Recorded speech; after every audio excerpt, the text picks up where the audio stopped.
Udah, Bu. Sudah ya. Oke, baik rekan-rekan, kita mulai. Jadi minggu kemarin itu rekan-rekan Ibu minta untuk coba untuk cari-cari paper, kemudian mencoba untuk dibaca, menganalisis gitu ya, terkait daripada machine learning ini ya. Jadi di mata kuliah coding dan machine learning ini, nah kira-kira apa saja sih yang seputar machine learning itu gitu ya. Ini putus-putus nggak ya suara Enggak, saya? Bu. Aman ya? Ya, oke. Jadi machine learning. Nah, ini rekan-rekan. Ini akan Ibu contohkan jadi beberapa hal yang ada kaitannya dengan machine learning. Ya, nanti akan ada kaitannya dengan machine learning. Yang pertama, ini contohnya. Jadi pada email kita, nah itu kan ada pesan terkirim, pesan masuk, kemudian ada spam gitu ya. Ini contohnya. Jadi misalkan pada Gmail ya, emailnya Google, itu kan di sana ada spam. Nah, bagaimana sih kira-kira si Google itu bisa mendeteksi bahwa ini email bukan spam, ini email yang benar-benar email yang penting gitu ya. Nah, kira-kira rekan-rekan ada yang gimana ya kira-kira si Google itu bisa mengidentifikasi bahwa oh pesan ini adalah spam, oh pesan ini adalah bukan spam. Nah, pernah berpikir seperti itu enggak? Oke, kemudian ini ada contoh kedua.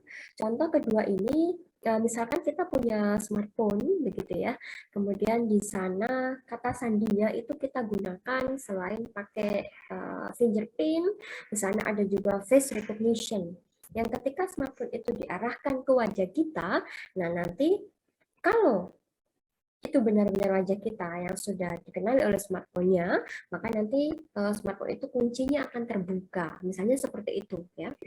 Nah, begitu juga ketika kita kunci pakai sidik jari atau fingerprint. Jadi kalau kita letakkan jari kita pada space yang diberikan oleh handphone, untuk mengunci pakai fingerprint gitu ya. Kalau itu memang benar jari kita, maka nanti kuncinya itu akan terbuka. Kalau kuncinya sudah terbuka, otomatis menu-menu yang ada di smartphone kita itu dapat kita akses. Gitu ya. Itu adalah face recognition.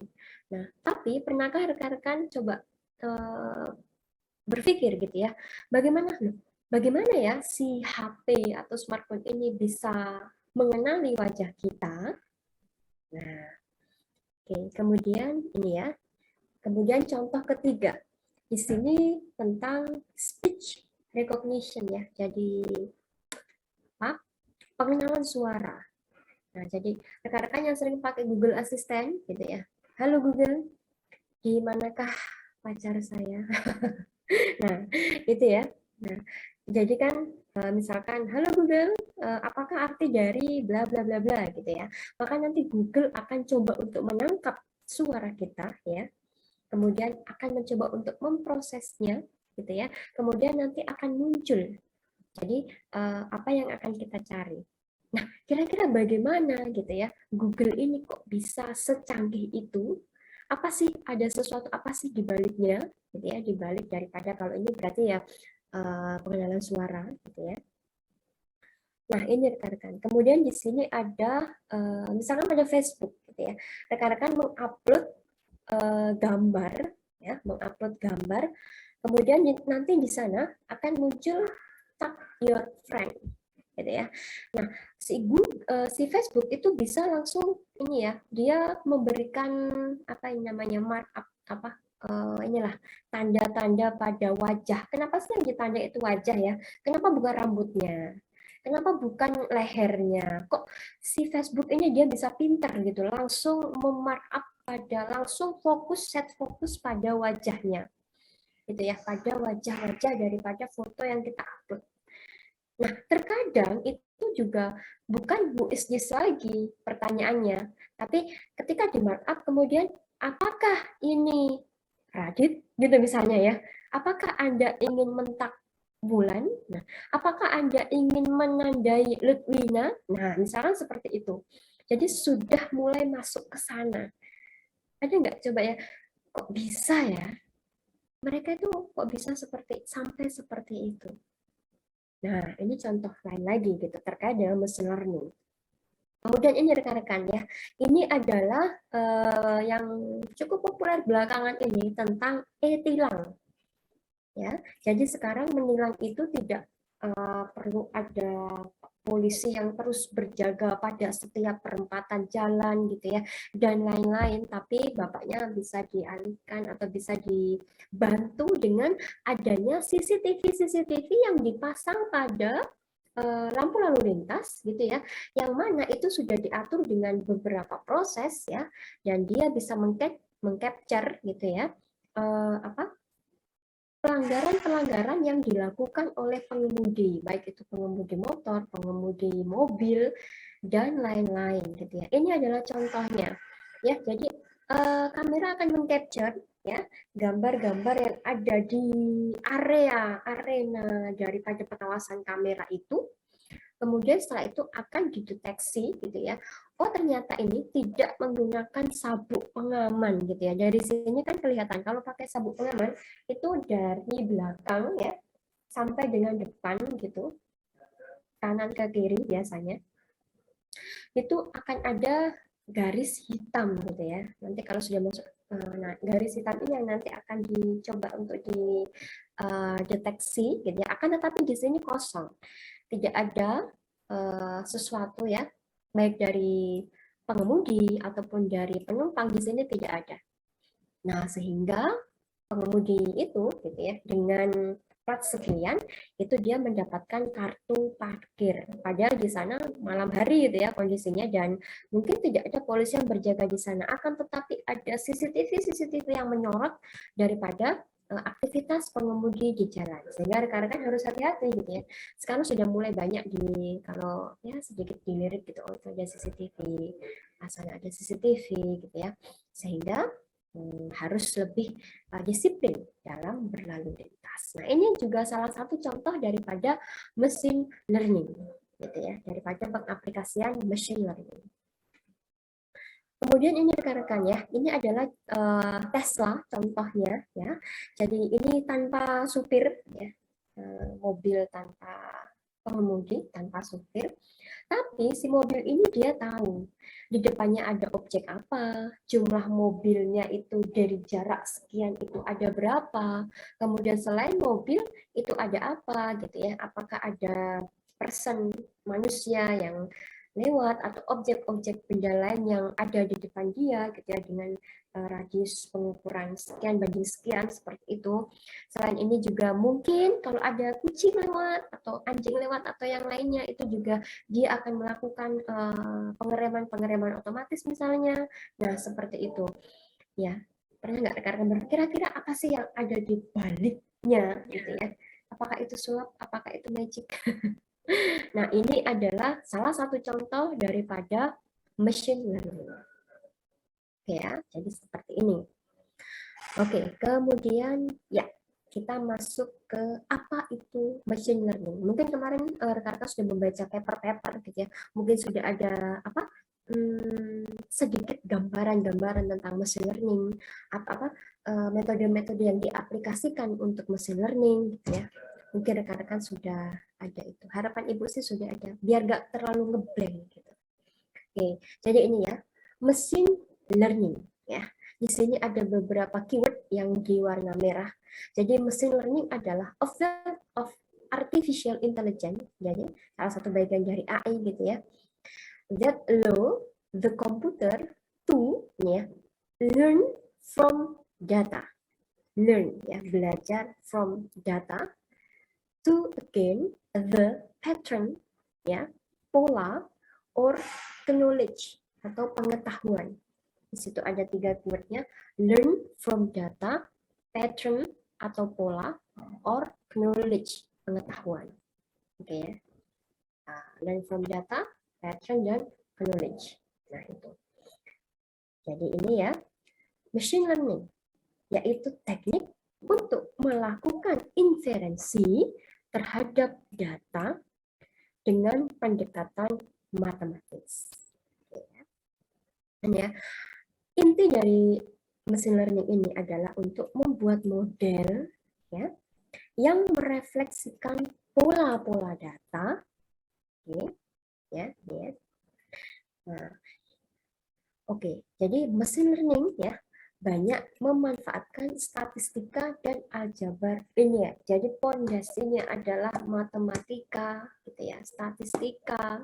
Kemudian nanti akan kita coba modelkan pakai pengkodingan, ya kita akan pakai RapidMiner. Nah ini, jadi ini adalah pengertian tentang machine learning.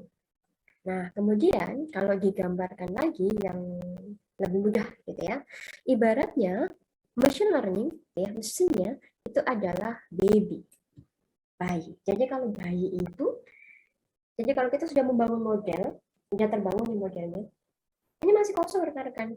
Kalau kita tidak isi pengetahuan data gitu ya, dia tidak bisa melakukan apa-apa. Kalau kita punya adik bayi ya, atau kalau besok rekan-rekan punya baby, masih jauh, oh ya masih jauh ya. Oke, prepare, persiapan. Jadi kalau besok rekan-rekan adik-adiknya punya baby sendiri gitu ya, itu pasti akan kita ajarin. Nah ini loh namanya adalah bolpen. Nah ini adalah buku. Ini adalah kursi. Ini adalah meja. Misalkan huruf gitu ya. Kita akan coba melatihkan kepada balita ini ya, bahwa ini huruf A itu bentuknya seperti ini gitu ya, garis kemudian ada seperti ini, yang ada lengkungan 2 dan garis itu adalah huruf B, kemudian yang melengkung seperti ini seperti bulan itu adalah huruf C. Nah itu kita ajarkan terus menerus, kita training ya, kita latihkan. Di sini ada training data, kita latihkan data itu terus menerus ya kan. Ini mangkok, ini piring, ini sendok, itu kan nggak cuma sekali 2 kali kita memberitahu kepada balita, itu berkali-kali gitu ya.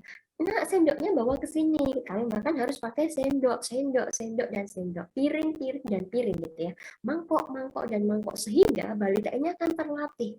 Oh, kalau ada bentuk seperti itu namanya adalah sendok. Karena saya sudah dilatih, dikasih masukan data bahwa bentuk seperti ini itu adalah sendok. Kemudian kalau ada lagi gitu ya, oh kalau bentuknya seperti itu adalah piring. Karena apa? Karena kita selalu kasih masukan dia data gitu ya. Ayo sini kalau piringnya mana? Piringnya ambil, piringnya bawa, piringnya dicuci, piringnya warna putih, piringnya warna biru gitu. Piring, piring dan piring. Dan itu terus gitu ya. Trainingnya di training terus, dilatih terus. Kalau cuma sekali nggak bisa rekan-rekan. Ini bolpen, kasih tahu balita. Ini sendok cuma sekali. Kemudian kita cuma bilang itu ambil, nggak paham, nggak bisa. Jadi kita harus melakukan trainingnya itu memang harus sering gitu ya. Di training data, di training, dilatih terus. Jadi ini ya, sehingga di sini kan ada seperti tumpukan gitu ya. Ada tumpukan huruf-huruf. Ini juga ada tumpukan-tumpukan karena terus menerus prosesnya. Ya dilatihkan kepada, dikasih tahu kepada adik balita yang ganteng ini bahwa ini loh huruf A, ini huruf B, ini huruf C gitu ya, sehingga mereka ya huruf B, huruf C gitu. Nah, setelah dilakukan training, maka di sini akan dites gitu ya, adanya testing data. Jadi, adik balita ini setelah diajari nanti akan diuji, akan dites. Jadi di mesinnya yang sudah kita buat ya, mesin learningnya itu yang sudah kita buat itu nanti akan diuji, akan dites. Nah, ini kan sesuai dengan trainingnya gitu ya. Ini itu A, ini itu B, ini itu C gitu ya, itu huruf C gitu. Kemudian setelah ditesting ya, dicoba diuji, Dek, ini huruf apa, Dek? Gitu ya. Terus dia jawab, oh ya betul. Oke, betul gitu ya. Jadi ini huruf apa, Dek? C. Oh ya betul. Nah, sehingga kalau proses testing data itu banyak benarnya gitu ya. Nah, artinya kan si balita ini sudah banyak pengetahuannya, sudah pinter gitu ya. Oh ya pintar, ya bagus, ya pintar kan seperti itu. Nah, sama juga dengan mesin. Jadi kalau pada saat proses testing ini dia nilai kebenarannya itu banyak gitu ya. Artinya kan oh iya mesinku sudah pintar. Jadi model mesin learningku ini sudah pintar karena apa, setiap dites dia memberikan jawaban yang betul gitu ya. Nah, Seperti itu. Ini adalah gambaran sederhana tentang machine learning. Ya, itu ya rekan-rekan. Kemudian Ibu lanjutkan. Nah, jadi tadi machine learning adalah a field of artificial intelligence. Dia adalah salah satu bagian dari AI, gitu ya. Nah, kemudian pada AI ini ada 4 bagiannya lagi, gitu ya. Ada searching, kemudian ada reasoning, kemudian ada planning, dan juga ada learning. Oke, jadi searching, reasoning, planning, dan learning. Nah, di sini untuk searching ya, pencarian. Jadi Google Map itu juga salah satu searching gitu ya. Ini ada blind search, heuristic search, sama probabilistic search. Kemudian reasoning, di sini ada rule based ya, case based, kemudian di sini ada fuzzy, fuzzy itu remang-remang. Sesuatu yang membuat kita galau, menggalaukan itu akan diselesaikan dengan fuzzy. Kemudian di sini ada uncertainty. Kemudian pada planning itu ada goal stack planning, kemudian ada constraint posting. Kemudian yang learning, nah ini ya learning. Itu nanti akan ada 3. Yang pertama adalah supervised learning, ya pembelajaran terbimbing. Kemudian ini unsupervised learning, pembelajaran tak terbimbing. Dan di sini ada reinforcement learning. Nah untuk mata kuliah ini kita akan fokus pada learning, ini ya machine learning, dan lebih fokus lagi ke sini, supervised learning dan unsupervised learning. Selain ini kita abaikan saja gitu ya. Kalau di informatika itu semua dibahas, kalau tapi mata kuliahnya lain gitu ya. Nama mata kuliahnya lain gitu, bukan coding machine learning yang ini. Nah, di mata kuliah ini kita akan ambil sedikit part untuk yang learning, kemudian learning pun itu ada di bagian supervised learning dan juga unsupervised learning. Gitu ya. Oke, sekarang Ibu lanjutkan. Ini ya rekan-rekan. Nah, ini adalah machine learning workflow-nya.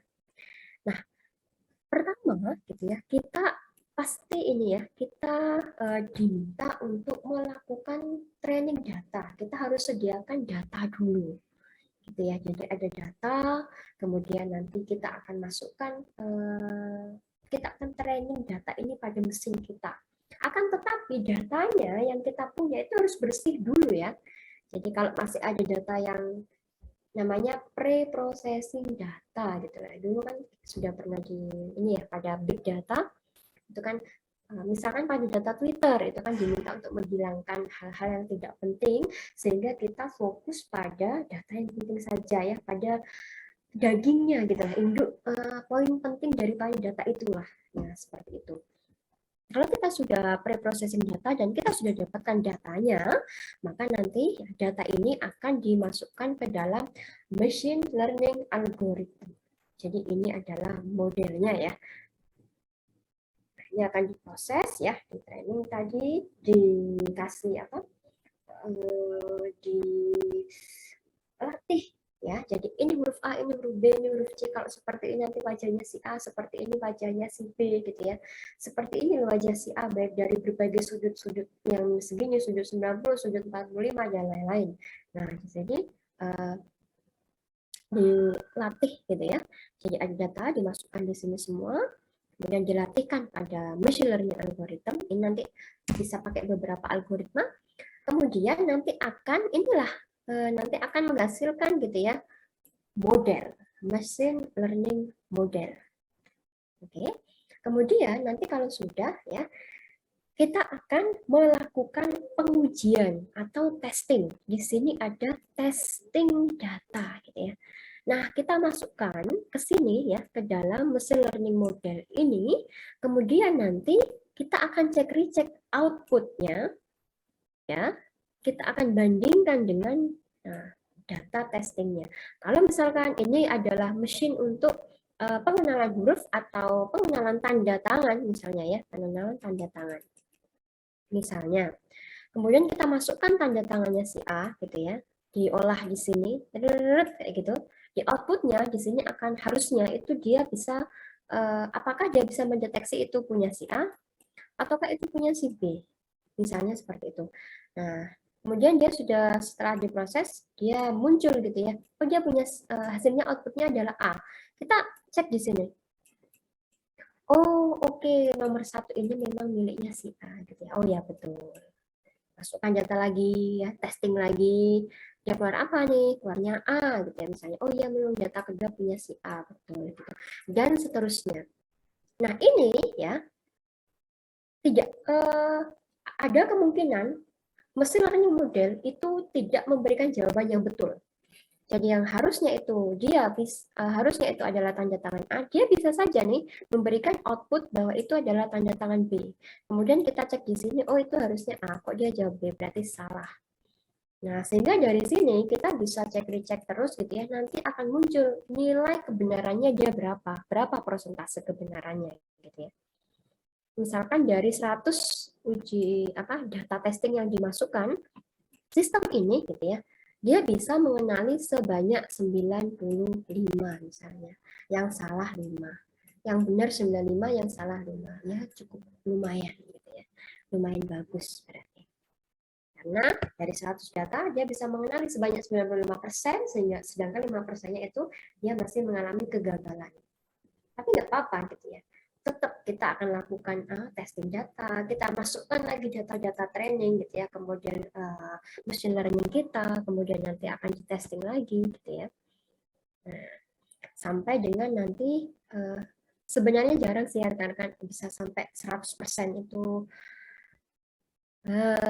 cukup mustahil. Jadi di range 90% itu sudah bagus. Ya, di range itu sudah bagus. Oke, kemudian Ibu lanjutkan. Nah, ini ya rekan-rekan, ini terkait contohnya ya. Misalkan kita ingin yang tadi ya, yang spam itu, email spam, kok bisa sih itu mengenali, Google itu mengenali bahwa itu spam. Itu bukan spam gitu ya, itu seperti apa. Nah, ini contohnya. Jadi nanti kita akan mengumpulkan ya email-email yang dia spam, dan juga email-email yang not spam. Oke.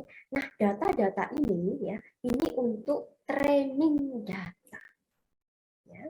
Kemudian kita masukkan ya, ini masuk ke dalam learning proses pembelajaran ya. Dia pakai decision tree misalnya ya, misalnya pakai decision tree. Kemudian di sini dari proses pembelajaran dengan menggunakan data-data training ini muncullah model ya, model dari machine learning kita dengan menggunakan algoritma decision tree.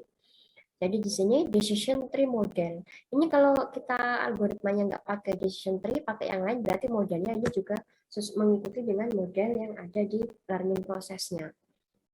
Jadi di sini ya, ini kita ada decision tree model.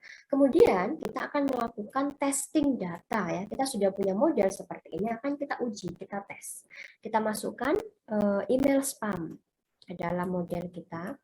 Nah, nanti hasilnya seperti apa? Apakah dia akan mendeteksi spam atau tidak gitu ya. Ternyata setelah diproses dengan menggunakan decision tree model, di sini dia muncul, oh dia teridentifikasi sebagai spam. Oke, gitu ya berarti ya oke lah. Lumayan gitu ya. Nah, benar gitu. Testing pertama nilainya betul. Masukin lagi data kedua gitu ya. Testing data kedua nilainya benar dan seterusnya. Nah, ini rekan-rekan. Ini adalah contoh daripada tadi ya, yang spam.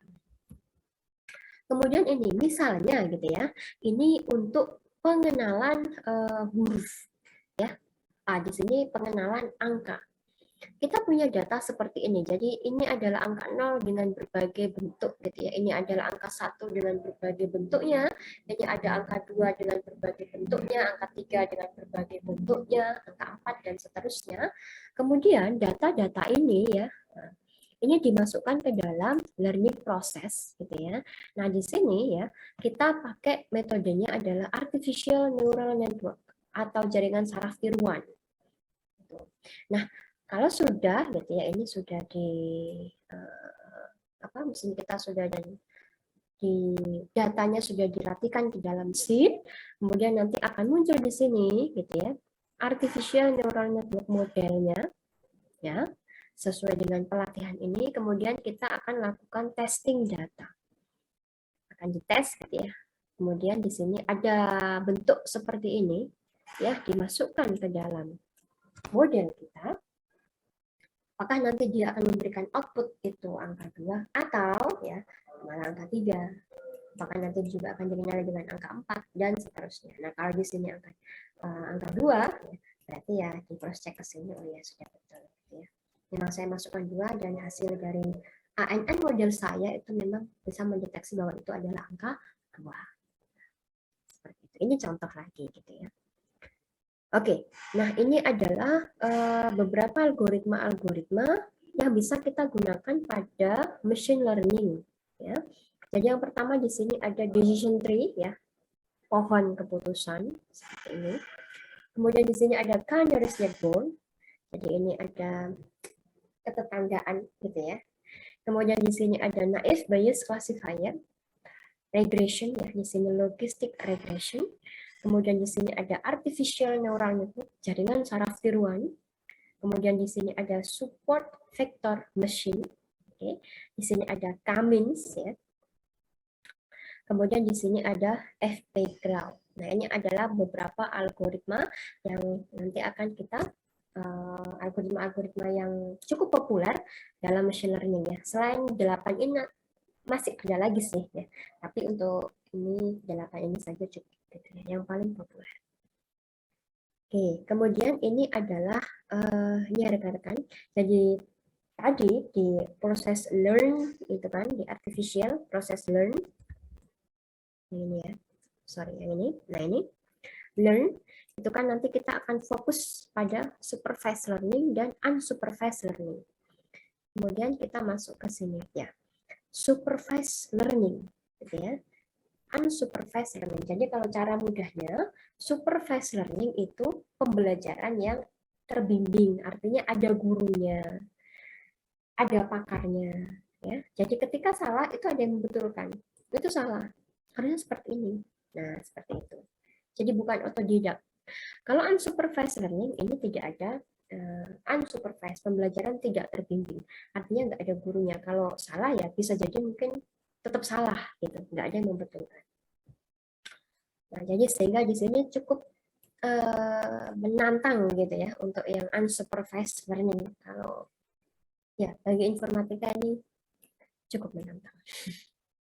Kemudian yang supervised learning rekan-rekan di sini ada 2 ya, klasifikasi ya, classification dan regresi atau regression. Kemudian yang unsupervised learning di sini ada clustering, clusteran ya, dan di sini ada asosiasi. Oke. Nah, ini ya, supervised learning dan unsupervised learning. Pembelajaran terbimbing dan pembelajaran tak terbimbing. Oke. Kemudian kita masuk ke pembelajaran terbimbing dulu. Jadi supervised learning. Yang pertama adalah klasifikasi gitu ya. Sini klasifikasi. Klasifikasi ini ya, keywordnya di sini adalah membedakan. Oke, membedakan objek satu dengan yang lain. Jadi membedakan objek satu dengan yang lainnya. Ya, contohnya di sini spam ya, spam klasifikasi. Jadi membedakan apakah ini email spam atau bukan. Gitu ya. Kemudian di sini ada yang tahu ini apa? Ini cukup populer ya. Coba deh, David Mulyana. Halo David. Iya, Bu. Oke, David bisa on cam? Baru.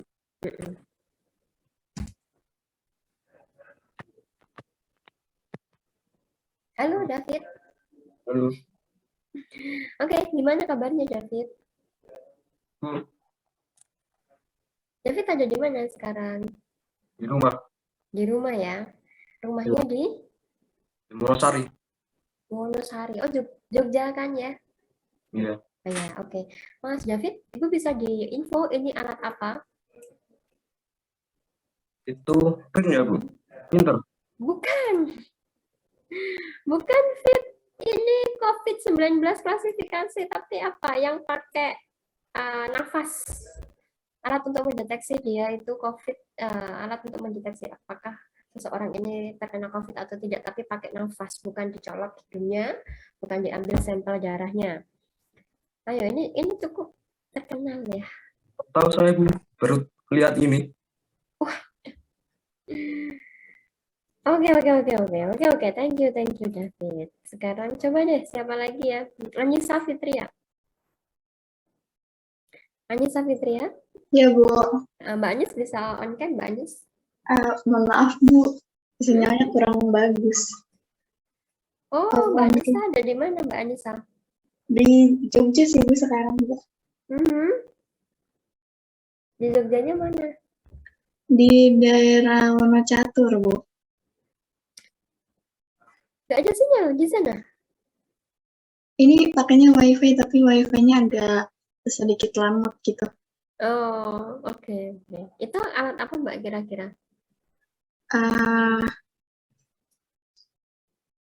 COVID classification belum pernah lihat juga sih, Bu. Wow.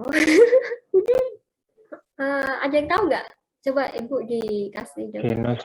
Yes. Genos, Bu. Itu ya, rekan-rekan. Ya, itu. Jadi itu adalah alat untuk mendeteksi apakah seseorang itu terkena COVID atau tidak pakai nafas dihembuskan gitu ya. Nah, ini beberapa tes yang Ibu jalani seperti swab dan juga diambil sampel darahnya. Ini adalah yang paling enak gitu ya, karena tinggal ditiup kemudian dicek. Ya, kenapa ya kok nggak enak? Ya, jadi ini Genos ya rekan-rekan untuk mendeteksi. Ini bukan printer guys, bukan. Oke, kemudian Ibu lanjutkan. Jadi ini ya, face recognition. Jadi untuk apa? Apakah ini wajah si A, apakah ini wajah si B. Kemudian di sini speech ya, atau speaker recognition ya. Nah, untuk membedakan. Pokoknya kalau klasifikasi itu untuk membedakan ini kelompok ini kelompok ini gitu ya. Apakah itu email spam, apakah itu bukan, apakah ini wajah si A, apakah bukan, ataukah wajah si B gitu ya. Nah, ini klasifikasi. Kemudian Ibu lanjutkan. Kemudian di sini ada regresi, gitu ya. Regresi. Nah, oke. Regresi ya. Regresi itu nanti dari sistem atau dari komputer yang mengeluarkan nilai, gitu ya. Ini ya. Sistem yang akan mengeluarkan nilai. Dan biasanya nanti akan dipakai untuk melakukan prediksi. Misalnya ini ya. Nah, ini kalau rekan-rekan yang sering main TikTok, Ibu nggak punya TikTok, tapi sok kadang suka jailin yang punya TikTok gitu ya. Ada temen yang, oh TikTok itu kayak gini gitu ya. Dia coba untuk mengarahkan kamera ke wajahnya, kemudian nanti akan keluar gitu ya usianya berapa. Gitu deh. Itu kadang ya sok-sok mendekati, kadang juga enggak juga gitu ya. Kakak saya yang sudah berumur gitu, dideteksi usianya 17 tahun. Itu kan oke, bisa meningkatkan kepercayaan diri nih kok ya kalau saya lihat dari sisi informatika. Lah kok guyon kamu. Masa segini usianya 17 gitu ya lah. Mungkin karena tadi rekan-rekan, karena machine learning itu harus di ini ya, pakai data, harus di training pakai data. Maybe, mungkin dia datanya kurang banyak sehingga masih terdapat error-error gitu ya, masih kurang betul saat melakukan prediksi ya. Jadi ini contohnya. Kemudian ini ya stock market prediction. Jadi untuk bulan depan itu kira-kira nanti ketika dimasukkan ke dalam sistem ini masih persediaan sekian dengan kebutuhan permintaan pasar sekian sekian sekian dan sekian, nanti dia akan muncul angkanya gitu ya, muncul nilainya. Oh, sebaiknya kita menstok sebanyak 300 misalnya seperti itu. Kemudian ini ya gold price forecasting ya, harga emas satu hari lagi berapa, harga emas, memprediksi harga emas kira-kira 1 bulan lagi harga emasnya akan berapa.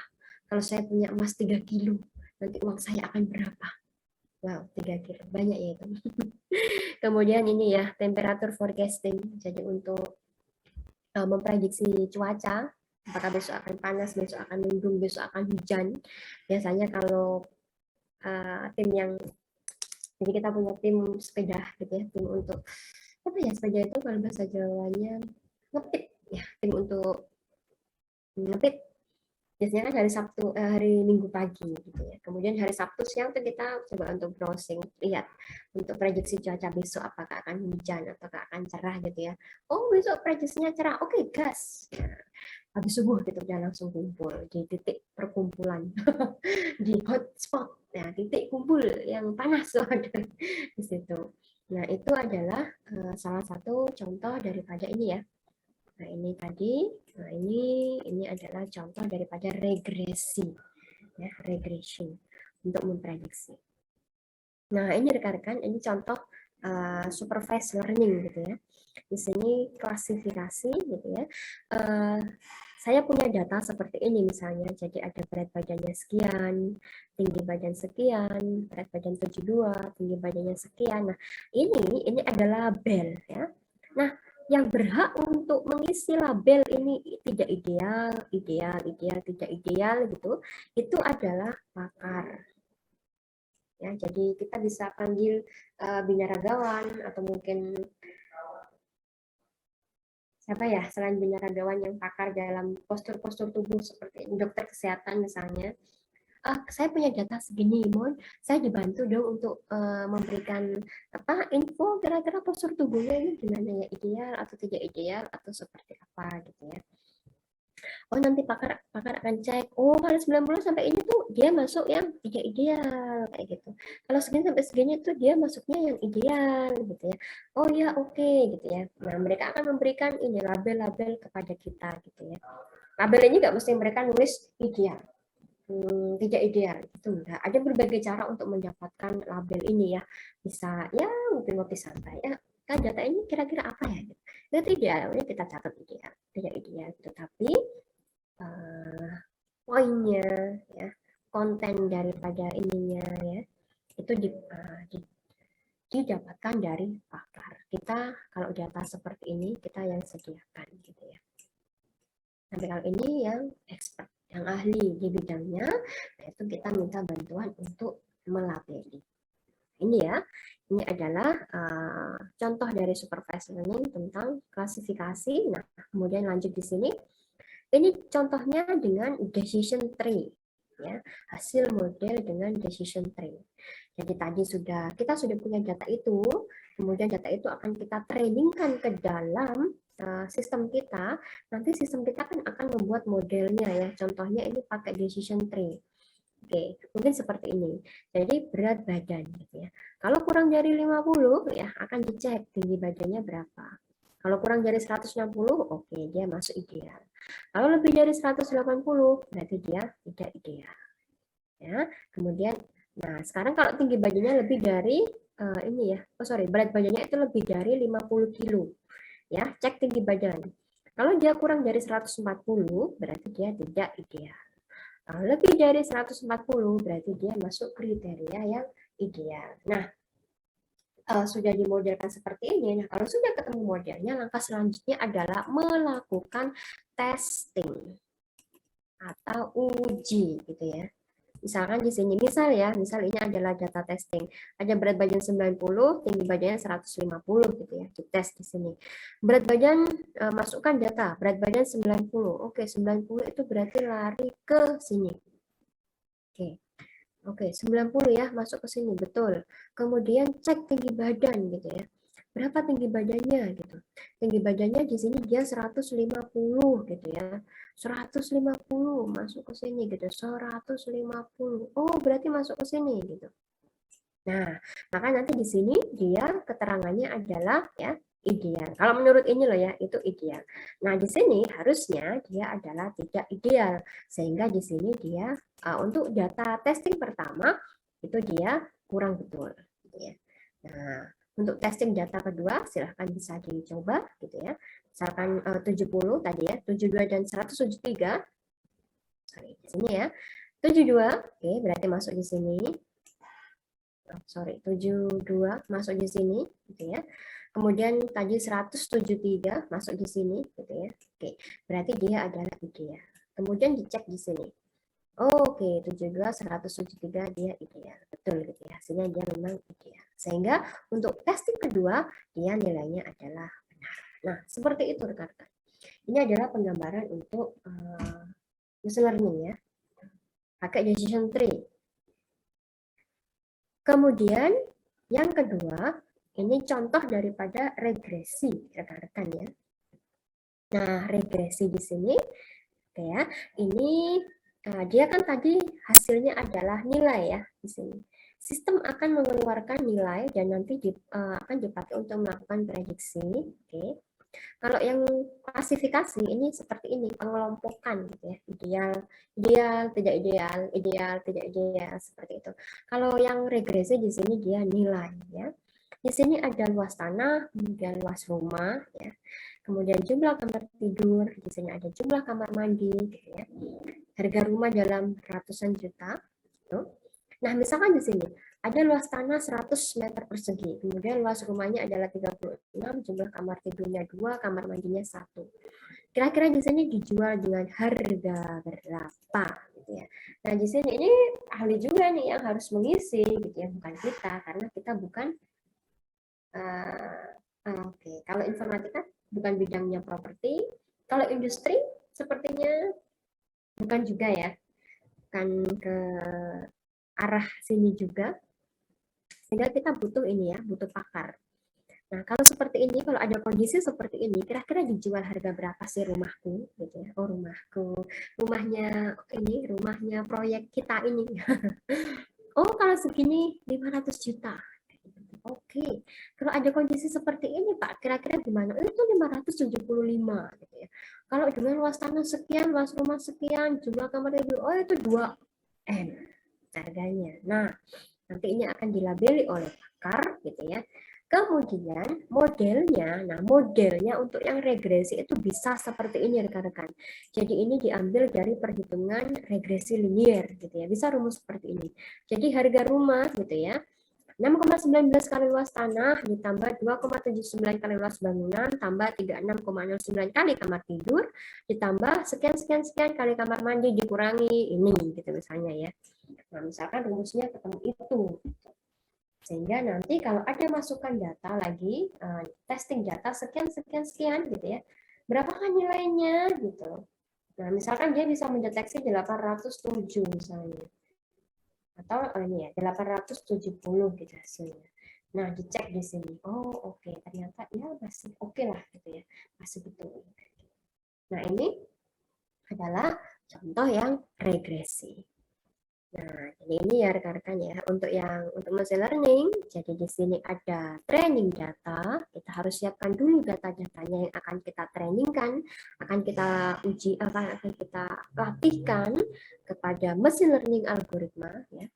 Jadi algoritma machine learning nanti ada banyak ya. Kita bisa pilih yang paling cocok untuk data itu.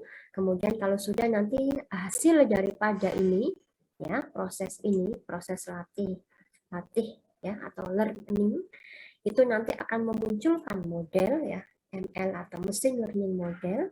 Kemudian dari modelnya ini akan kita lakukan testing data yang akan dites. Kemudian nanti akan memberikan output ya, akan memberikan dan saya mana. Nah, dari sini akan memberikan output ya atau keluaran, kemudian harus di sini coba dicocokkan apakah itu benar gitu ya ataukah kurang benar. Nah, itu ya. Ini adalah machine learning, workflow tentang machine learning. Ya. Sampai di sini ada yang mau ditanyakan, Ibu sambil membuat ini ya absensi. Ibu membuat code absensi.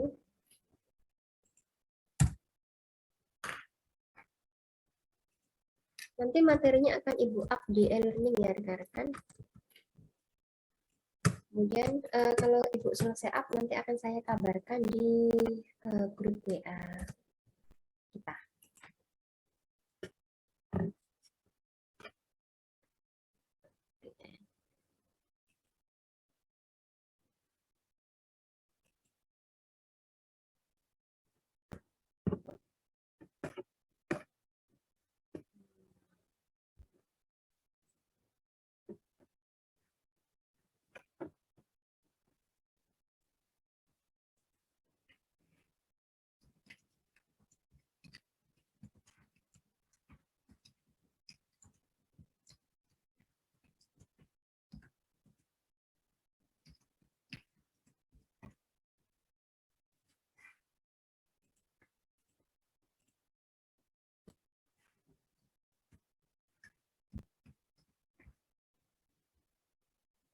Oke ya, ini kelas A, kode machine learning.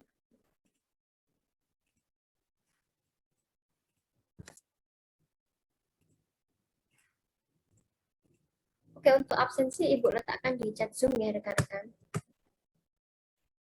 Silahkan bisa absensi. Kemudian ini Ibu, oke, jadi untuk, subhanallah, salah. Ini salah ya, sorry, mungkin ada yang mengalami kegagalan. Saya salah klik, harusnya sampai dengan, bentar, Ibu kasih ini lagi. Sorry ya, sebentar. Jamnya salah, 1:30, ini aja sudah mau jam 2. Nggak bisa absen dong.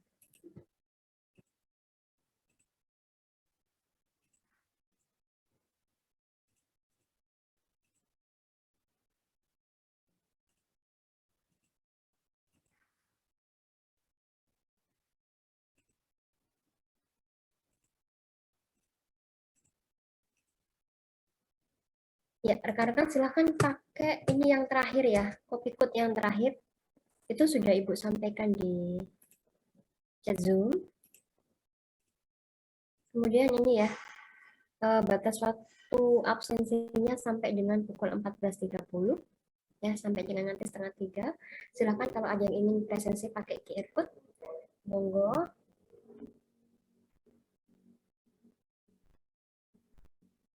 Sepertinya ada yang mengalami kendala saat absen. Sudah bisa, Bu. Sudah bisa nggak? Oke.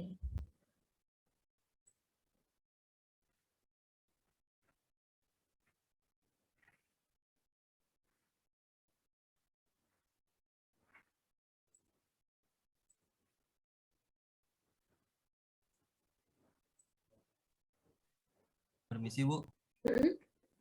yang minggu lalu saya telat absen Bu, jadi belum terisi.